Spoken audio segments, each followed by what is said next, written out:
वालेकुम सलाम जी। जी नवाब साहब।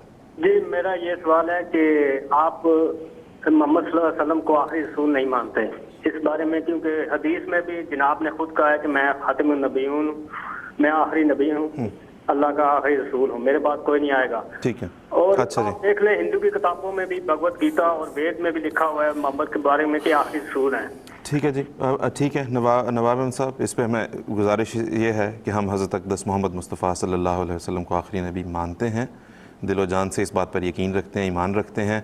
आप अगर यूट्यूब पे जाएं, हमारे राह उदा के कुछ पिछले प्रोग्राम्स आप उनमें देखें, क्योंकि कहीं ना कहीं जो है वो लामहल्ला इस बात का तज़किरा ज़रूर होता है, कोई सवाल ऐसा ज़रूर आ जाता है जिसमें ये पूछा जाता है कि जी आप लोग रसूल सल्लल्लाहु अलैहि वसल्लम को आखिरी नबी क्यों नहीं मानते, तो इसका जवाब आपको वहाँ पे ज़रूर मिल जाएगा। लेकिन मैं इख्तिताम पे तालुम जी बादशाह से दरख्वास्त करूँगा कि बहुत मुख्तसर वक्त हमारा तकरीबन ख़त्म हो चुका है। जी बात यह है कि जो उन्होंने बात कहनी थी वो कह दी है। बात यह है कि हमारे दिल की हालत अगर कोई जानता है तो अल्लाह ताला जानता है।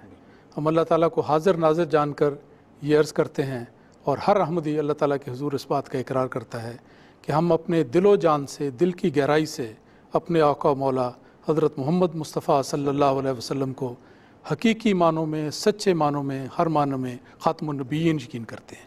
यही आपका मनसब कुरान मजीद में बयान हुआ है, और हमारा कुरान मजीद के इब्तिदा से लेकर आखिर तक एक एक आयत पर, एक एक लफ्ज़ पर, एक एक हर्फ पर ईमान है जिसमें ख़ातमुन नबिय्यीन का अक़ीदा शामिल है। तो हम अहमदियों का यही कहना है, हम तो रखते हैं मुसलमानों का दी, दिल से हैं खुद्दाम ख़त्मुल मुरसलीन। बहुत बहुत शुक्रिया नाज़रीन, इसके साथ प्रोग्राम हमारा आज का अपने इख्तिताम को पहुँचा।